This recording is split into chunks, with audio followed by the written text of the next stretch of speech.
Hello students, आज हम पढ़ेंगे कि ऑपरेटिंग सिस्टम के अंदर कर्नल और सिस्टम कॉल किसे कहते हैं।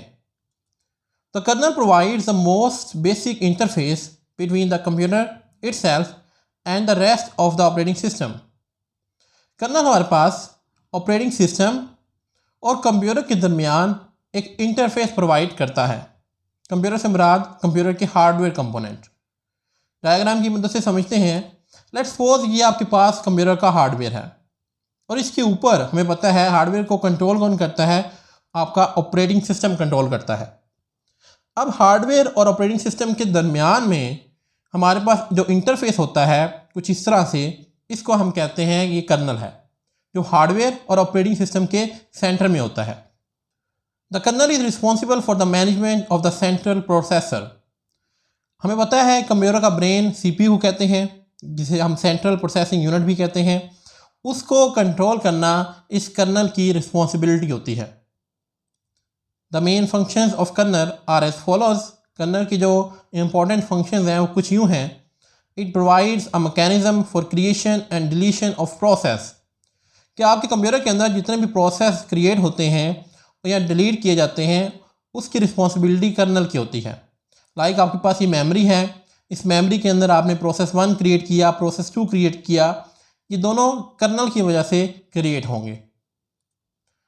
It provide CPU scheduling, memory management and device management for these processes. अब इन प्रोसेसेस को CPU चाहिए, इन प्रोसेसेस को मेमोरी के अंदर जगह चाहिए, इन प्रोसेसेस को डिफरेंट किस्म के डिवाइसेस की एक्सेस चाहिए।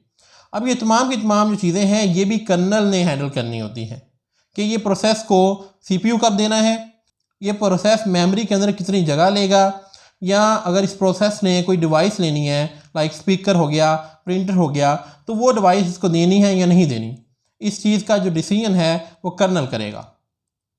It provide communication tools so that the processes can communicate each other. इसके अलावा अगर प्रोसेस ने आपस में कम्युनिकेशन करनी है, लाइक प्रोसेस 1 और प्रोसेस 2 ने आपस में कोई कम्युनिकेशन करनी है, तो ये कम्युनिकेशन भी कर्नल ही की वजह से पॉसिबल है। कर्नल हमें एक ऐसा मैकेनिज्म प्रोवाइड करता है जिसे हम ये कम्युनिकेशन पॉसिबल बना सकते हैं।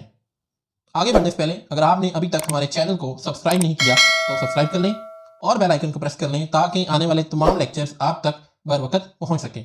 नेक्स्ट बात करते हैं कि सिस्टम कॉल क्या होती है। System call provide an interface between user program and operating system. System call भी हमें ऑपरेटिंग सिस्टम और यूज़र प्रोग्राम के दरमियान एक इंटरफेस प्रोवाइड करती है। Most system calls are written in assembly language and are machine independent. System calls normally एक instruction होती है जो असेंबली लैंग्वेज के अंदर लिखी गई होती है और ये मशीन के ऊपर डिपेंडेंट नहीं होती। The system call interface layer contain entry point in kernel. System call यानी कि एक ऐसा इंटरफेस प्रोवाइड करता है जिसके थ्रू हम कर्नल के अंदर एंटर हो सकते हैं। समझते हैं डायग्राम की मदद से। लाइक ये आपका एक प्रोसेस है, एक प्रोग्राम है। अभी प्रोग्राम यूज़र मोड के अंदर चल रहा है। अब हम चाहते हैं कि यूज़र मोड से स्विच करके कर्नल मोड के अंदर चला जाए, तो इसके लिए हम सिस्टम कॉल का इस्तेमाल करेंगे। लाइक ये यूज़र मोड है, हमने इससे प्रोग्राम को यहाँ से निकाला, अब हम चाहते हैं कि कर्नल मोड में जाए। अब ये डायरेक्ट नहीं जा सकता, हमें कर्नल मोड में जाने के लिए एक सिस्टम कॉल को जनरेट करना पड़ेगा।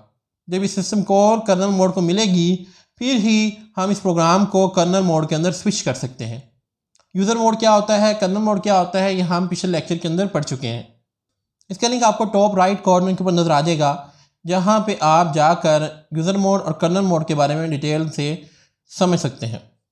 All system resources are manage by the kernel. Computer के जितने भी रिसोर्सेज होते हैं वो कर्नल मैनेज करता है। Resources means devices. Like computer के साथ प्रिंटर अटैच है, स्पीकर अटैच है, मेमोरी है, हार्ड डिस्क है, तमाम की तमाम चीज़ें कर्नल मैनेज करता है। एनी रिक्वेस्ट फ्रॉम यूज़र और application that involve access to any system resource must be handled by kernel code. यही बात कि अगर कोई प्रोग्राम किसी रिसोर्स को एक्सेस करने की कोशिश करता है, लाइक ये प्रोग्राम कहता है कि मैंने प्रिंटर को इस्तेमाल करना है, तो अब इस प्रोग्राम को सिस्टम कॉल जनरेट करनी पड़ेगी जो कर्नल से परमिशन लेके वो प्रिंटर इस प्रोग्राम को एलोकेट करेगी। System call allow processes and users to manipulate system resources. System call की ही मदद से प्रोसेसेस जो हैं वो कंप्यूटर के रिसोर्सेज इस्तेमाल कर सकते हैं, अदरवाइज़ वो कंप्यूटर के रिसोर्सेज इस्तेमाल नहीं कर सकते। टाइप्स ऑफ सिस्टम कॉल्स बहुत तरह की होती हैं, चंद एक की हम यहाँ पे बात करते हैं। पहले हमारे पास है प्रोसेस कंट्रोल, यानी कि अगर हमने कोई प्रोसेस को क्रिएट करना है, प्रोसेस डिलीट करना है, तो उसके लिए हमें सिस्टम कॉल जनरेट करनी पड़ती है। इस तरह से फाइल मैनेजमेंट, अगर आपने किसी फाइल को क्रिएट करना है, एडिट करना है, सेव करना है या डिलीट करना है, उसके लिए भी आपको सिस्टम कॉल जनरेट करनी पड़ेगी। डिवाइस मैनेजमेंट, कि अगर कोई प्रोसेस कोई डिवाइस को एक्सेस करना चाहता है, उसके लिए भी आपको सिस्टम कॉल जनरेट करना पड़ेगी। इंफॉर्मेशन मेंटेनेंस, कि अगर आपको कोई कंप्यूटर से इंफॉर्मेशन लेनी है, लाइक आपका करंट टाइम क्या है, डेट क्या है, इस तरह की वो इन्फॉर्मेशन हासिल करने के लिए भी हमें सिस्टम कॉल ही जनरेट करनी पड़ेगी। इसके अलावा लास्ट पे है कम्युनिकेशन, अगर हम कोई नेटवर्किंग के ऊपर कम्युनिकेशन करना चाहते हैं, उसके लिए भी आपको सिस्टम कॉल जनरेट करना पड़ेगी। तो आज हमने डिस्कस किया कि कर्नल क्या होते हैं और सिस्टम कॉल क्या होती है। आज के लिए इतना ही, मिलते हैं नेक्स्ट लेक्चर के अंदर। Thank you very much.